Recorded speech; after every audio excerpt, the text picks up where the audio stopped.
नमस्कार दोस्तों, मैं शिव कुमार प्रजापति आपका हार्दिक स्वागत करता हूं हमारे नए YouTube चैनल कैटलिस्ट एकेडमी में। हमने लास्ट क्लास में इलेक्ट्रिसिटी के बारे में पढ़ा, इलेक्ट्रिसिटी के टॉपिक चार्ज और इलेक्ट्रिक करंट के बारे में पढ़ा। हमारा अगला टॉपिक पोटेंशियल डिफरेंस या फिर हिंदी में बोले तो इसको विभवांतर। पोटेंशियल डिफरेंस क्या होता है, विभवांतर क्या होता है, इस बारे में हम जानकारी लेंगे।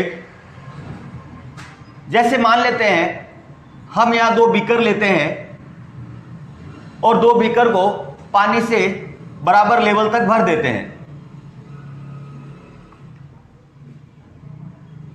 और इन दोनों को एक ट्यूब से कनेक्टेड कर देते हैं जिससे दोनों बीकर के बीच में पानी का आदान प्रदान हो सके। तो क्या है, जब इन दोनों का लेवल बराबर है, तो इसमें से पानी इधर भी प्रवाह नहीं करेगा, इधर से पानी इधर भी प्रवाह नहीं करेगा, यानी कि दोनों तरफ पानी का कोई आदान प्रदान नहीं होगा। अगर अपने को पानी का आदान प्रदान कराना है या पानी का प्रवाह करवाना है तो अपने को क्या करना पड़ेगा, इन दोनों के बीच में डिफरेंस क्रिएट करना पड़ेगा। और वो डिफरेंस कैसे क्रिएट करेंगे, फिर से मैं एक बीकर ले रहा हूं, ये दो बीकर लिए हैं मैंने, इन दोनों के बीच में वापस मैंने ट्यूब से इसको कनेक्टेड किया। इस बार क्या किया, फर्स्ट बीकर को मैंने पानी से पूरा भरा है और सेकंड बीकर में पानी का लेवल मैंने कम रखा है। अब क्या होगा, ट्यूब की मदद से ये पानी इधर की तरफ क्या होगा, फ्लो करेगा, अधिक सांद्रता से निम्न सांद्रता की ओर क्या करेगा, फ्लो करेगा। क्यों करेगा, क्योंकि इसके बीच में अपन ने जो इतना डिफरेंस क्रिएट किया है, इस वजह से ये पानी फ्लो करेगा। और कब तक करेगा, जब तक दोनों में पानी का लेवल क्या नहीं हो जाता, बराबर नहीं हो जाता। जब दोनों बीकर में पानी का लेवल बराबर हो जाएगा तो ये पानी प्रवाह करना बंद कर देगा। इसी प्रकार से क्या होता है, जैसे कोई वायर है, कंडक्टिंग वायर है, इस कंडक्टिंग वायर में क्या होते हैं, इलेक्ट्रॉन होते हैं।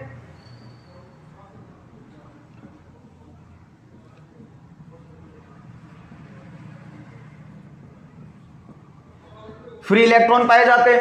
ये फ्री इलेक्ट्रॉन क्या करते हैं, मूव नहीं कर पाते हैं, एक से जगह से दूसरी जगह फ्लो नहीं और कर पाते हैं।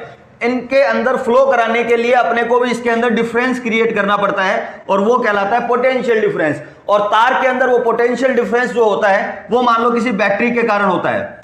मान लो किसी बैटरी को अपन इससे कनेक्टेड कर दें तो इसके बीच में क्या होगा, इलेक्ट्रॉनों का प्रवाह होना शुरू हो जाएगा। इलेक्ट्रॉन जो नेगेटिव आयन होते हैं वो क्या करेंगे, पॉजिटिव आयन की तरफ अट्रैक्ट होंगे और इधर से जो नेगेटिव आयन है वो इनको धक्का देंगे तो ये फिर इधर से अट्रैक्ट होंगे, तो इलेक्ट्रॉनों का प्रवाह होना क्या हो जाएगा, शुरू हो जाएगा। तो यही चीज कहलाती है पोटेंशियल डिफरेंस। और इसको करने के लिए कोई ना कोई वर्क करना पड़ेगा। तो पोटेंशियल डिफरेंस की डेफिनेशन क्या हो जाएगी, किसी भी चार्ज को मूव एक जगह से दूसरी जगह लाने के लिए जितना वर्क करना पड़ता है, जितना वर्क डन होता है, वही क्या कहलाता है, विभवांतर कहलाता है। तो इसकी डेफिनेशन क्या हो जाएगी, किसी आवेश को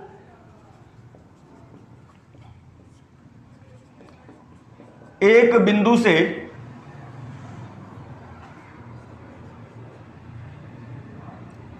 किसी दूसरे बिंदु तक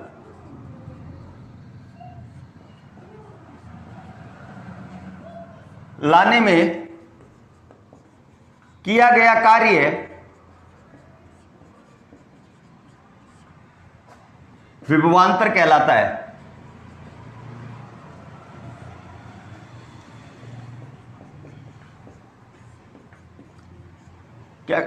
क्या होगी इसकी डेफिनेशन, किसी आवेश को एक बिंदु से किसी दूसरे बिंदु तक लाने में किया गया कार्य, वर्क डन जो होता है वो क्या कहलाता है, पोटेंशियल डिफरेंस, या क्या कहलाता है, विभवांतर कहलाता है।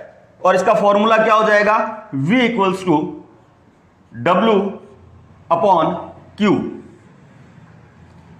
यहां पे V क्या है, विभवांतर है,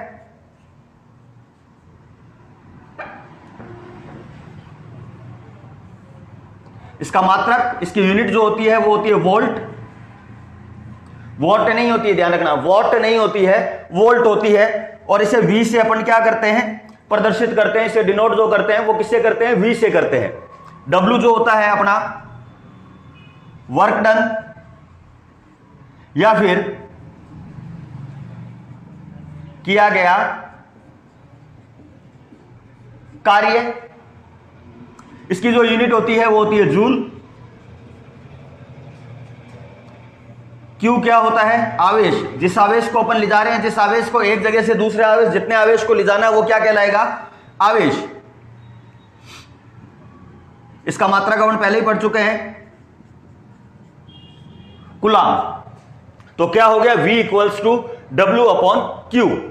V विभवांतर, मात्रक इसका वोल्ट होता है, W यहां पे किया गया कार्य या वर्क डन, इसका मात्रक जूल होता है, Q यहां पे आवेश या फिर कूलाम, इसका जो मात्रक है कूलाम होता है।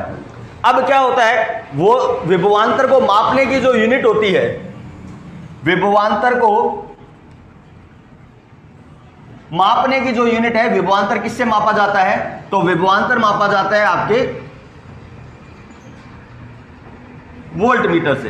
विभवांतर जो मापा जाता है वो वोल्ट मीटर से मापा जाता है। तो इसके पॉइंट क्या क्या हो गए?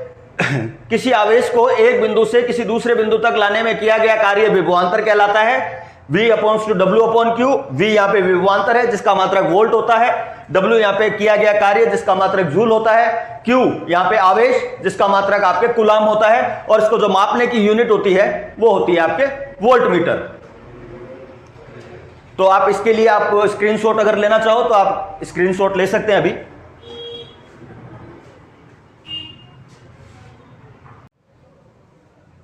तो हमने अभी विद्यार्थियों विभवांतर की यूनिट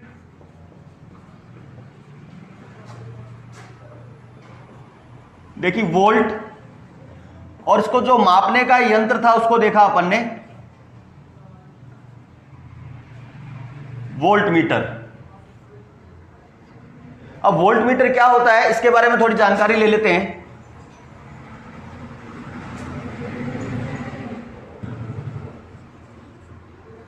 वोल्ट मीटर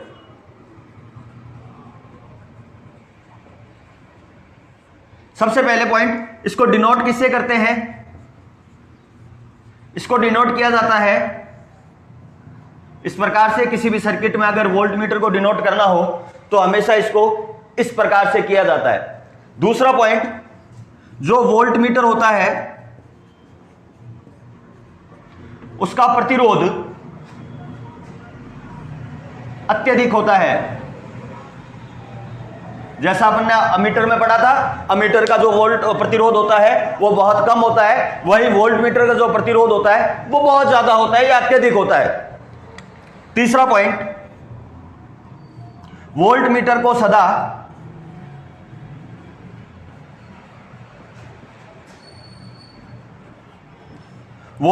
सदैव समांतर क्रम संयोजन में लगाया जाता है।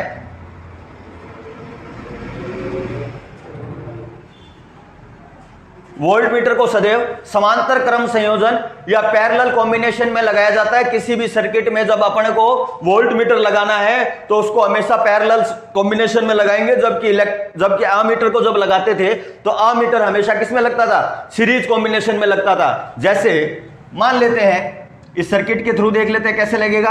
ये एक सर्किट है, ये बैटरी लगी हुई है, ये सर्किट में एक बल्ब लगा हुआ है, और इस पर मान लो अपने को लगाना है वोल्ट मीटर। तो अपने को क्या करना पड़ेगा?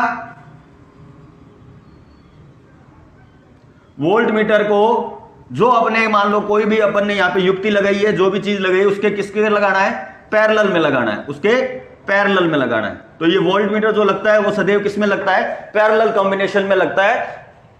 तो वोल्ट मीटर के बारे में क्या क्या पॉइंट्स हो गए? इसको डिनोट किससे किया जाता है? इसको डिनोट राउंड में V लिखकर, एक तरफ प्लस एक तरफ माइनस। वोल्ट मीटर का प्रतिरोध जो होता है वो अधिकतम होता है, और वोल्ट मीटर को सदैव किस क्रम में संयोजित करते हैं? समांतर क्रम में संयोजित करते हैं। अगर विद्यार्थी इसका कोई स्क्रीनशॉट लेना चाहें तो स्क्रीनशॉट ले सकते हैं।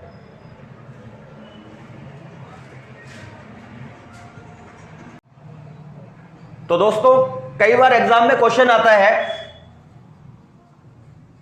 अमीटर व वोल्ट मीटर में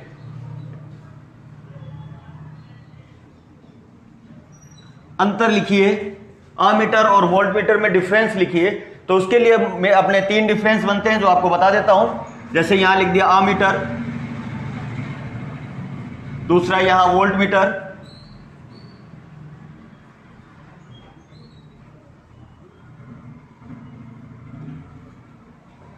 इससे क्या होगा, आपका अमीटर भी थोड़ा रिवाइज हो जाएगा। सबसे पहले अमीटर का जो प्रतिरोध होता है,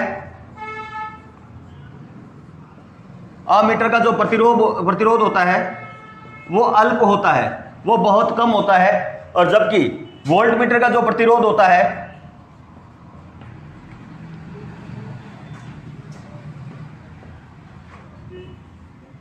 वोल्ट मीटर का जो प्रतिरोध होता है वो बहुत ज्यादा होता है, अत्यधिक होता है। दूसरा, अमीटर सदैव परिपथ में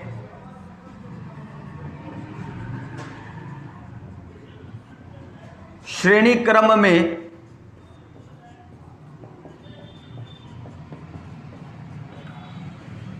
संयोजित होता है।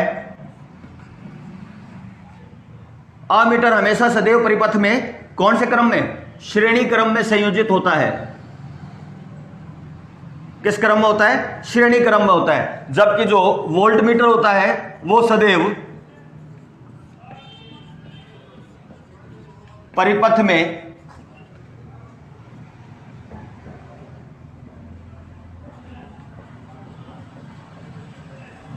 समांतर क्रम में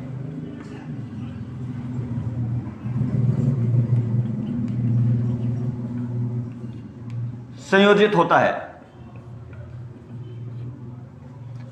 तो ये आपके श्रेणी क्रम में संयोजित होता है और जो वोल्ट मीटर होता है वो हमेशा समांतर क्रम में संयोजित होता है। तीसरा इसको आप किससे डिनोट करते हो, तो आपको अमीटर से जो डिनोट करते हो वो इससे करते हो, जबकि वोल्ट मीटर को जब डिनोट करना होता है अपने को इससे करते हो। तो ये आपके हो गए वोल्ट मीटर और अमीटर में डिफरेंस या अंतर। ये पेपर में आपके 10th क्लास में आते हैं, तो मैंने आपको ये बता दिए अमीटर और वोल्ट मीटर में क्या डिफरेंस होते हैं। अगर आप भी इसका स्क्रीनशॉट लेना चाहें तो आप स्क्रीनशॉट ले सकते हैं।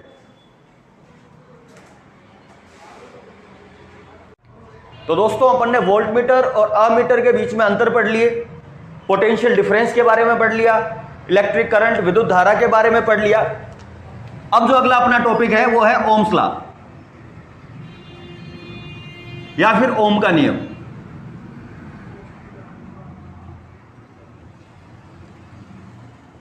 इस नियम को भी समझने के लिए जैसे अपन ने पोटेंशियल डिफरेंस में बीकर का सहारा लिया था, इसमें भी बीकर का सहारा लेते हैं। इसके लिए क्या करते हैं, अपन 2 कंडीशन लेते हैं, कंडीशन 1 एंड कंडीशन 2, यानी कंडीशन 1 कंडीशन ए और कंडीशन बी। तो कंडीशन ए में क्या करते हैं, अपन 2 बीकर लेते हैं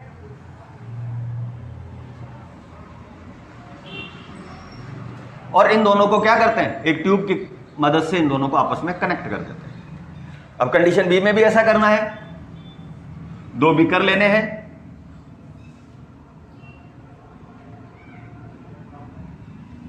और उसमें भी क्या, पानी दोनों को जोड़ने के लिए एक ट्यूब की मदद से इसको भी कनेक्ट कर लेते हैं। पर कंडीशन ए में क्या करना है, पानी के बीकर को फुल भर देना है फर्स्ट बीकर में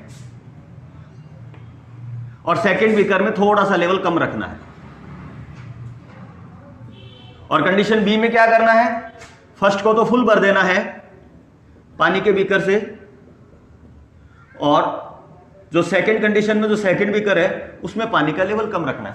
अब आप बताइए दोस्तों, पानी की स्पीड, पानी के बहने की स्पीड, दोनों में पानी चलेगा क्योंकि दोनों में डिफरेंस है। इसमें भी इसका डिफरेंस है, इसमें भी पानी का डिफरेंस है, इसलिए मतलब पानी तो फ्लो करेगा, पर पानी के फ्लो होने की स्पीड किसमें ज्यादा होगी, यानी कितनी जल्दी से, कितनी तेजी से पानी किसमें जाएगा, तेजी से पानी किसमें जाएगा, तो पानी तेजी से जो जाएगा वो बीम कंडीशन में जाएगा, क्योंकि इसमें डिफरेंस जो है आपका वो ज्यादा है और इसमें डिफरेंस वो है वो कम है। तो जिसमें डिफरेंस ज्यादा है तो उसमें पानी बहने की स्पीड या पानी के फ्लो होने की स्पीड ज्यादा होगी और इसमें पानी के फ्लो होने की स्पीड कम होगी। वैसे ही किसी भी सर्किट में अगर पोटेंशियल डिफरेंस ज्यादा है, अगर विभवांतर ज्यादा है तो विद्युत धारा का मान भी उस सर्किट में ज्यादा होगा। विद्युत धारा का मान भी ज्यादा होगा। अगर किसी सर्किट में पोटेंशियल डिफरेंस का मान कम है, पोटेंशियल डिफरेंस का मान कम है, तो विद्युत धारा का मान भी कम होगा, विद्युत धारा का मान भी कम होगा। यानी कि एक चीज बढ़ने के साथ दूसरी चीज भी बढ़ रही है और एक चीज कम होने के साथ दूसरी चीज भी कम हो रही है, तो इस कंडीशन को बोलते हैं अपन समानुपाती या डायरेक्टली प्रोपोर्शनल। अर्थात V डायरेक्टली प्रोपोर्शनल टू क्या होता है? I होता है। V डायरेक्टली प्रोपोर्शनल टू क्या होता है? I होता है। और जब भी डायरेक्टली प्रोपोर्शनल का चिन्ह हटता है और बराबर का चिन्ह आता है तो क्या लगता है? V बराबर I इंटू R। एक स्थिरांक आता है और यहां पे जो स्थिरांक है वो क्या है? R, जिसको अपन बोल सकते हैं प्रतिरोध, जिसको अपन बोल सकते हैं प्रतिरोध। प्रतिरोध के बारे में और भी जानकारी लेंगे अपन, जिसको बोल सकते हैं प्रतिरोध। और ये क्या है? स्थिरांक है। तो प्रॉपरली ओम्स लॉ यही है कि अगर किसी सर्किट में विभवांतर का मान ज्यादा है तो उसमें धारा का मान भी ज्यादा होगा। अगर किसी सर्किट में विभवांतर का मान कम है तो उसमें धारा का मान भी क्या होगा? कम होगा। तो अगर इसको अपने परिभाषा रूप से देखें, क्या होगी परिभाषा? समान ताप पर, समान ताप क्यों बोला है? कि उस सर्किट का ताप समान रहना चाहिए, जो भी अपन ने वायर लगाया वो गर्म नहीं होना चाहिए, उसका तापमान चेंज नहीं होना चाहिए। तो समान ताप पर चालक तार के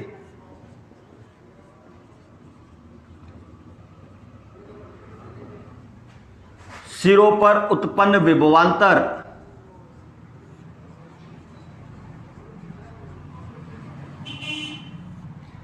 चालक तार के सिरों पर उत्पन्न विभवांतर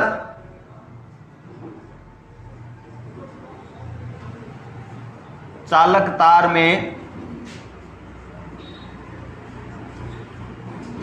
बहने वाली धारा, या फिर बोल सकते हैं विद्युत धारा, बहने वाली विद्युत धारा के सीधे समानुपाती होता है। यानी कि समान ताप पर चालक तार के सिरों पर उत्पन्न विभवांतर, चालक तार के सिरों पर उत्पन्न विभवांतर चालक तार में बहने वाली विद्युत धारा के सीधे समानुपाती होता है। मतलब क्या हो गया? V directly proportional to I, V directly proportional to I। विभवांतर होता है वो धारा के सीधे समानुपाती होता है। विभवांतर जो होता है वो विद्युत धारा के सीधे समानुपाती होता है। और ये अपने पीछे पढ़ चुके हैं कि समानुपाती का निशान हटता है तो आपने क्या आता है? स्थिरांक आता है। और यहां पे स्थिरांक क्या आएगा? R। यहां पे R क्या है? प्रतिरोध है। V बराबर IR हो गया। और ये भी पता होगा जब समानुपाती होते हैं, दो चीजें एक दूसरे के समानुपात है, जैसे V directly proportional to I है, तो जब उन दोनों के बीच में ग्राफ खींचोगे, उन दोनों के बीच में ग्राफ खींचोगे, वो ग्राफ हमेशा अपने को कैसा प्राप्त होगा? एक सीधी रेखा में प्राप्त होगा। कैसा प्राप्त होगा? एक सीधी रेखा में प्राप्त होगा। उसका स्लोप कुछ भी हो सकता है, ये ऐसे भी हो सकता है ये ऐसे भी हो, पर वो होना एक सीधी रेखा चाहिए, सीधी रेखा में उसका स्लोप कुछ भी हो सकता है, पर हमेशा V और I के बीच में जो आपको ग्राफ प्राप्त होगा वो हमेशा सीधी रेखा में प्राप्त होगा। तो दोस्तों, तो ये था आपने ओम्स लॉ। इसी प्रकार आगे के टॉपिक देखने के लिए आप हमारे कैटलिस्ट एकेडमी के चैनल पर लाइक कीजिए, सब्सक्राइब कीजिए और ऐसे वीडियो देखने के लिए लगातार आते रहिए। धन्यवाद दोस्तों। अब आप इसका स्क्रीनशॉट ले सकते हो। Thank you.